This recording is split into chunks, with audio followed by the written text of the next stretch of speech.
ಇಂದು ನನ್ನ ಜೀವನದ ಮತ್ತೊಂದು ಅಮೂಲ್ಯ ವರ್ಷ ಆರಂಭವಾಗುತ್ತಿದೆ. ಹುಟ್ಟುಹಬ್ಬ ಎಂದರೆ ಕೇವಲ ವಯಸ್ಸು ಹೆಚ್ಚಾಗುವ ದಿನವಲ್ಲ, ಅದು ಜೀವನದ ಪಯಣಗಳನ್ನು ನೆನಪಿಸಿಕೊಳ್ಳುವ, ಹೊಸ ಗುರಿಗಳನ್ನು ನಿಗದಿಪಡಿಸುವ ಮತ್ತು ಹೊಸ ಕನಸುಗಳೊಂದಿಗೆ ಮುಂದೆ ಸಾಗುವ ದಿನ. ಈ ದಿನ ನನ್ನನ್ನು ಈ ಸುಂದರ ಲೋಕಕ್ಕೆ ತಂದ ನನ್ನ ತಂದೆ ತಾಯಿ, ನನ್ನ ಕುಟುಂಬ, ಸ್ನೇಹಿತರು ಹಾಗೂ ನನ್ನ ಜೀವನದಲ್ಲಿ ಜೊತೆಗಿರುವ ಪ್ರತಿಯೊಬ್ಬರಿಗೂ ಹೃತ್ಪೂರ್ವಕ ಕೃತಜ್ಞತೆಗಳು. ನನಗೆ ಸಾಧ್ಯವಾದಷ್ಟು ಇತರರಿಗೆ ಸಹಾಯ ಮಾಡುವುದು ನನ್ನ ಜೀವನದ ಒಂದು ಸಣ್ಣ ಉದ್ದೇಶ. ಯಾರ ಮುಖದಲ್ಲಾದರೂ ಒಂದು ನಗು ಮೂಡಿಸಲು ಸಾಧ್ಯವಾದರೆ ಅದಕ್ಕಿಂತ ದೊಡ್ಡ ಸಂತೋಷ ನನಗೆ ಇನ್ನೊಂದಿಲ್ಲ.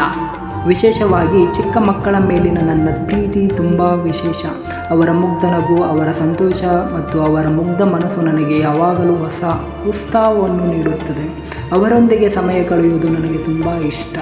ಈ ಹೊಸ ವರ್ಷದ ಪಯಣದಲ್ಲಿ ಇನ್ನಷ್ಟು ಒಳ್ಳೆಯ ಕೆಲಸಗಳನ್ನು ಮಾಡಬೇಕು, ಹೆಚ್ಚು ಜನರಿಗೆ ಸಹಾಯ ಮಾಡಬೇಕು, ನನ್ನ ಕನಸುಗಳು ನನಸಾಗಬೇಕು ಮತ್ತು ನನ್ನಿಂದ ಸಾಧ್ಯವಾದಷ್ಟು ಸಮಾಜಕ್ಕೆ ಒಳ್ಳೆಯ ಕೊಡುಗೆ ನೀಡಬೇಕೆಂಬ ಸಂಕಲ್ಪದೊಂದಿಗೆ ಹೊಸ ಹೆಜ್ಜೆ ಇಡುತ್ತಿದ್ದೇನೆ. ದೇವರ ಆಶೀರ್ವಾದ, ಹಿರಿಯರ ಆಶೀರ್ವಾದ ಮತ್ತು ನಿಮ್ಮೆಲ್ಲರ ಪ್ರೀತಿ ಬೆಂಬಲ ಸದಾ ನನ್ನೊಂದಿಗೆ ಇರಲಿ.